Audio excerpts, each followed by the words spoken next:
So this is Smart Search. Okay. So, I'm going to show you Smart Search, how it looks in Express and Pro, and then I'm going to show you how it looks in Express Plus and Pro Plus. And the difference is using the actual pixel changes versus the metadata from the cameras. So basically, to do a Smart Search in the standard Express and Pro, you do it from the Playback tab. So notice I'm on the Playback tab in the upper left of the Smart Client. And then I have a drop-down on the left-hand side where I can see my views, my cameras, and then I have Smart Search. So basically, any camera you want to do a Smart Search on, you select it. So now I've got the Hikvision camera in the bottom left-hand selected, and then I can click Show Mask, and then you'll see that the bottom left-hand camera turns to red. And then I can draw a box down here in the parking lot. And notice on the timeline, I'm on June 14th at 3:28 p.m. So now with this option, I do previous or next to either scan for activity in that area before 3:28 or after 3:28 on June 14th. So I'm going to click previous, and Milestone's going to find the next time that there's motion in that box before 3:28. So you can see it's a good feature, but it's not exactly super fast. I can change the interval. Right now it's searching through every frame that I've recorded. You can actually increase the interval to look every 5 seconds, 10 seconds to speed this up, but then you could potentially miss an event that happens quickly. Right. But the key benefit of this is you're not going to miss anything. You're not having to scan the video yourself. It's doing it for you. You know, it's already gone through 10 minutes of video now looking for activity. This is longer than, this always happens on demos where I turn this on and nothing's going on. Maybe if you selected a bigger box. Yep. So there we have 13 minutes later, we had an individual walking through the parking lot. And then if that's not who I was looking for, I could play the video forward. I can do a full review. You know, if I want to check it out in greater detail, I can turn the mask off. I can digitally zoom, try to take a closer look at that person. And then I can turn the box back on. Again, it remembers my search area. That's not who I needed, and I can go previous and scan back again in time. So basically, you're going through each event. And Milestone's actually doing the motion detection again right now on the recordings. So then I'm going to show you how it works with Express Plus and Pro Plus. I'd like to find one more event. I should have done this in my office. There's way more going on. So you'll see as I fly through here, you'll just find every time that I move in the. Each search, you'll find one event then basically on this. Yeah, one event. You're going event by event. So you can see on an interior camera, there's more happening. I'm finding more things going on. But yeah, you see how I'm going event by event. And then the green flashes letting us know, when the activity happened. And then I can, play the video forward and back. And while you're doing this, all the cameras are time syncing too. So if that's the guy I was looking for, this HVAC guy, I can then follow him across my other cameras. Okay, so that's Smart Search when you're using Express or Pro. Now I'm going to show you what Smart Search is like using the advanced products. So guys, I'm going to do this using the public demo site. The public demo site, I'll send you the PDF so you don't have to write anything this down. But it's 35.162.125.60. The password is demo. The username is demo. And you can connect in. So this server, Billy and Ray, is always available to you. It's available to your customers. It's available to your partners. It's fully public. It's running on a server in the cloud. So basically, with Express Plus and Pro Plus, you can do this from the Sequence Explorer tab. And then you can toggle between the historic Sequence Explorer, which is the same in both products, where you pick a list of cameras, choose a starting time, and then it'll show every motion event. But if you do a Smart Search, if you click the Smart Search toggle, you'll see it's kind of the same principle. I select my camera using the drop-down, though. You can use the search feature if you don't know where it is. You can search by a view. But let's say I want to look at the library interior entry, for example. And then you choose kind of a starting point in time. So let's say I want to look around June 13th at 10 a.m. I click that hyperlink and I can change the starting point, basically the epicenter of the search. Again, the events are going to be similar to Sequence Explorer. So now I'm looking 24 hours before this date and time and 24 hours after. And then I can adjust that threshold as well. I can look 48 hours before, 16 hours before, or all time. But a lot of times, you know roughly when the event happened, but you're just not sure when. So now I've got the red. I'm going to draw the box. And you'll see what the plus products can do is find every time there is motion in that event and drop it as a thumbnail down at the bottom of the screen. So you see how much faster that is. And it also gives you the green bounding box, letting you know where we detected that motion. And then as you drag to the right, you're going forward in time. As you're dragging to the left, you go backward in time.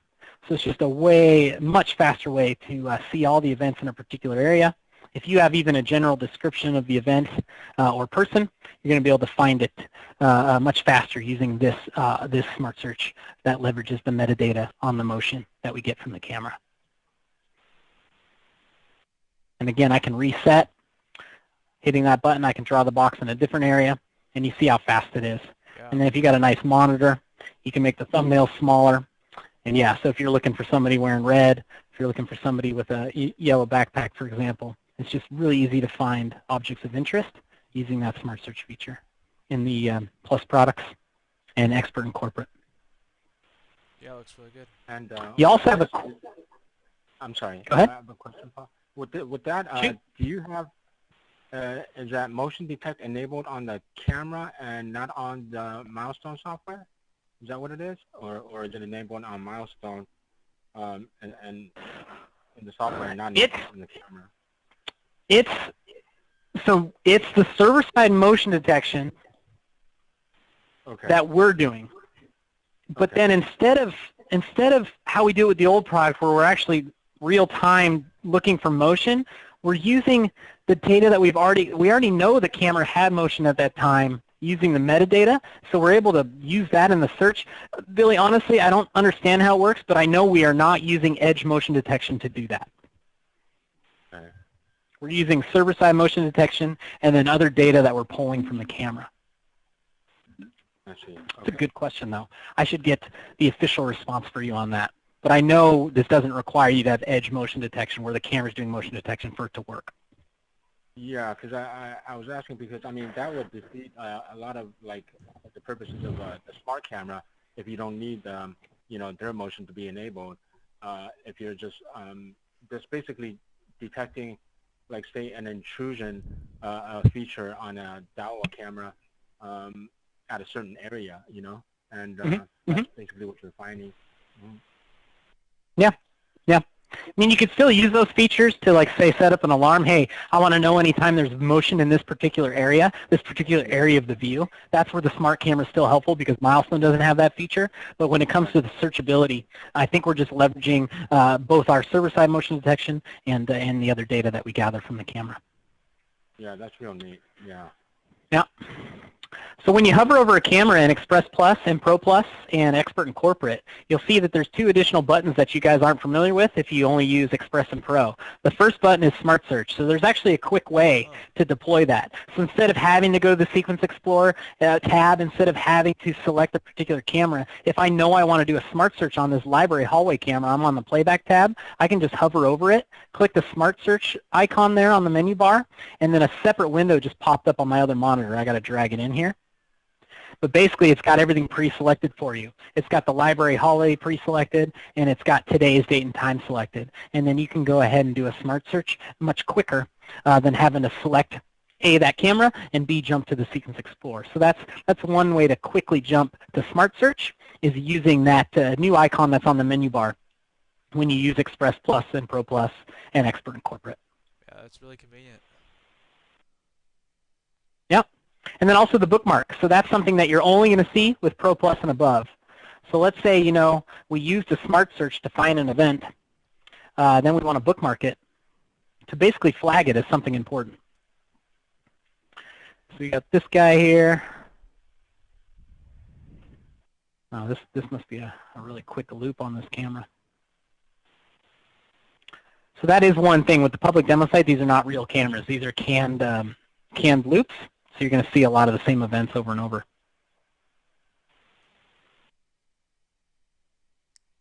But let's say this guy right here with the dinosaur pillows, I keep making him the star of my demos. You can pause right there, and let's say he was up to no good. You just want to flag this as an incident. You can click that bookmark icon, which you're going to see anytime you hover over a camera, and then this add bookmark pops up. And then you can customize the start and end, just like you can with a video export. But the key here is you don't have to actually export this video, and you can make it easily reviewable by others. So basically, I can customize the exact time signature. So here it's a 13-second clip of the dude with the dinosaur pillows walking to the back of the library. And then I can add a headline. We'll call it Dinosaur Pillows. And then I can add a description. You know, hey, Ray.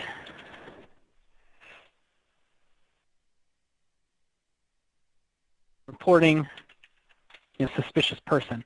So you can put whatever is relevant to you that you want to have notified if you want to share this off. So like if you have an operator, they can quickly flag this as an important event and then share it with a supervisor. So I'm going to go ahead and hit OK. You can see it says bookmark saved successfully. And then you guys will notice now when I go back to the playback tab that I will have a an icon on the timeline. So see how I dragged out the timeline to 20 minutes? You see this little blue icon on the timeline down here in the bottom? It's probably really small on your end. Yeah, I got it.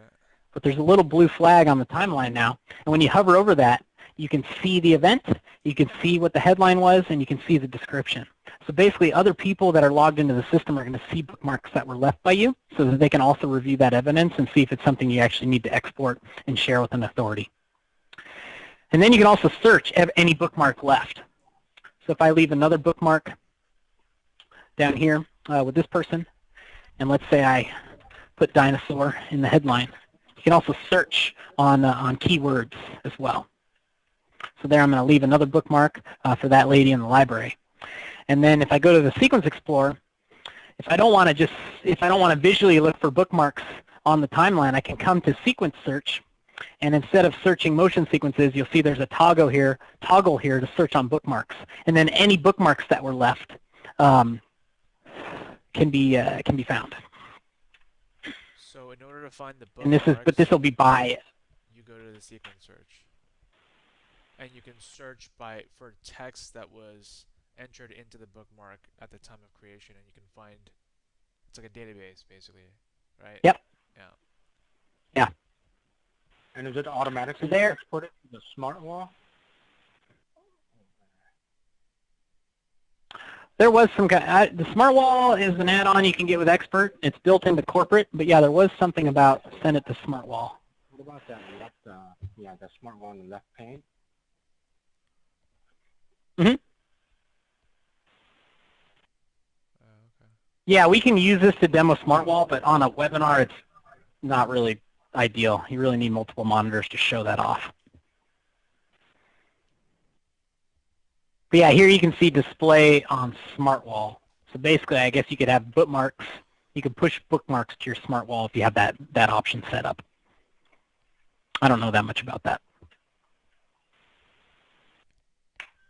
But you can see the two bookmarks I left are now appear visually on the timeline. And then I can also search bookmarks using the Sequence Explorer as well. And I can search on keywords using the Sequence Explorer.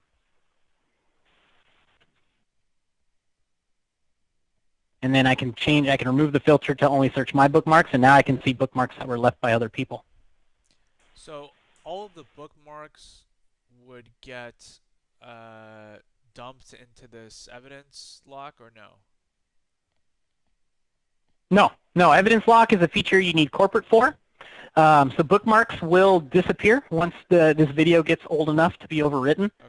Okay. So if you bookmark something from June 12th, and you have 30-day retention set up on June 13th, that bookmark will disappear. With corporate, you can actually lock that evidence down.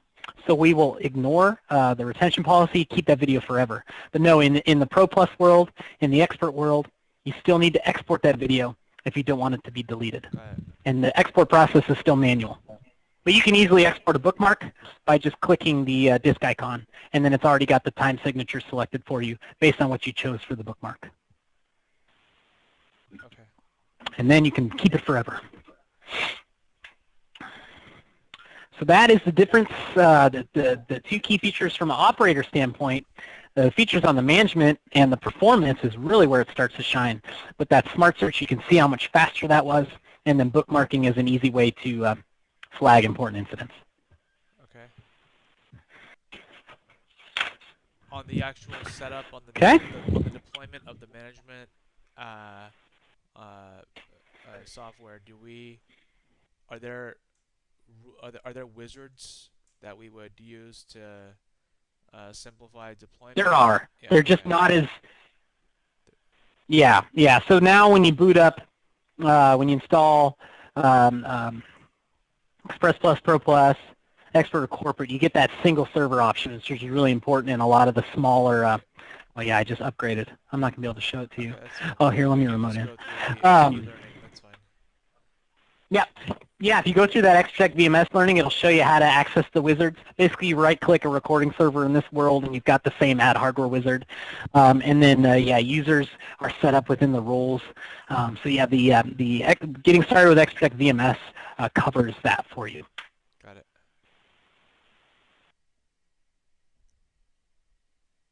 Yeah, you guys are really, you guys will like it on your larger projects, having those device groups, the ability to set, when you've got, 10 cameras that are the same make and model, you can just bulk config them because they share the same settings. So you can set the resolution, you can set the frame rate, you can set the contrast, you can set that all in a handful of clicks versus Express and Pro Standard where you have to go camera by camera to do those settings. Okay. And then when you're creating views, you can put cameras into different groups. So you could have hallway group, parking lot group, and then when you're creating views, you can just drag that whole folder in, and it'll pop every camera into that view for you.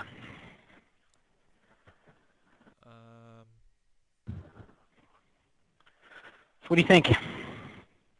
Nice. So far, so good. I just have a Nice. couple questions that I was meaning to ask you. The Hold on. Recording on motion with the standard Express and Pro, you are always writing your frame rate to the disk. So let's say you're recording at 10 frames a second. Even if you're doing motion recording only, to do that, we are always writing 10 frames a second to the disk. And then when there was no motion, we were just deleting that video, right? We didn't need it. Right. So it's gone. But your disks were spinning. Your disks were having to write. Your disks were consuming energy. So what we've done with the advanced products, the advanced product line, and now what we've done with Express Plus and Pro Plus is we've moved that activity to the RAM and access memory. So what this does is it minimizes disk activity when recording on motion. During periods of inactivity, your disks won't spin. They won't have to write any video. So this is going to increase the life and performance of the servers and the storage. It's going to reduce power consumption, and it's going to dramatically lower total cost of ownership when you're using Milestone, because at night, on cameras that aren't busy, sometimes you're going to have no disk activity at all. Right. Okay. Does that make sense? Yeah. And then failover using Pro Plus. I guess it's not really failover. It's failover if they have storage in their IP cameras. It's a type of failover, but if they want, Yeah, no. So there's no server failover with Pro Plus, but I did mention the edge storage gives you kind of pseudo failover. So right. The edge storage feature that you get with Pro Plus allows you to leverage SD cards embedded in cameras, and this can be used as a fail-safe, so to speak, with wireless cameras. So if there's a connection that's not 100% reliable, and the video transmission to the recording server is broken, the recordings from the SD card will be automatically retrieved and built back into the database when that connection is restored, so that operators playing back the video are never going to realize that that connection was broken. So that's kind of like you can use it as a fail-safe to wireless cameras, especially where we all know wireless connection. Well, you can make them very robust, but I know in a lot of smaller systems, residential systems like my own at my home, it's going to really help me because I never took the time to put a decent, well, A, run the cable, and B, put in a point-to-point solution or anything like that. And what can you elaborate on metadata for onboard analytics? So. Oh yeah, so if you guys have seen some of the metadata, which is literally data about data, but if you've ever watched like a lot of camera companies have object detection, Yeah. they have object tracking, Right. and what they will do is they will put what's called a bounding box. They'll put a red box, a purple box. You saw in our Smart Search a green box. Right. So they're laying data on top of data. We could never before display that in the Smart Client, but now we can. We have all these metadata channels built in. So if the camera company can do that type of overlay with using their analytics, we can pull that data right into the Smart Client and present it to the operator, all from one interface. So that's what that is. Perfect. That varies though on the third-party integration you're leveraging. If motion's detected, or if a critical door has been forced open, we want to send out an alert and we want to announce something like, everybody gather here. So basically, you can pre-record a message, have that blast over any speakers that you've integrated into Milestone on an event using the rules engine. So if motion is detected during a at a remote site, yeah. Or you could use it, if you've got a customer with a remote site that gets vandals or people trying to steal copper pipe or whatever, if you had a tripwire broken out there, you could have it shout at them and play something spooky to scare them off without having to need to have a live monitoring company do that for you, which is expensive. That would be really good for any type of construction site. Exactly. Okay.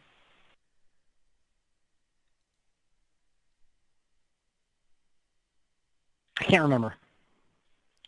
Oh, Paul, another question. Yes. Okay. I got a, yeah, it would, because if you had like 4 gigs of memory and you had a ton of bandwidth coming in, then it would still have to write to the disk. I'm sure it says, hey, if I don't have enough RAM, just use the disks instead. But that's a good question. Yeah, we're usually I think a lot of times there's RAM overhead. The RAM in these servers. Like a lot of times we're getting like, an 8 gigabyte recommendation from Milestone for the hardware calculator, and we're usually putting like a 16 or a 32. It's cheap. It's like a really cheap addition to having a much more productive system, especially if they're running the client from the server. What is that? Ray, you have what's that rule audio feature called again? Pre-recorded audio messages. I see the pre-recording buffer and RAM right there at the bottom. But the audio message...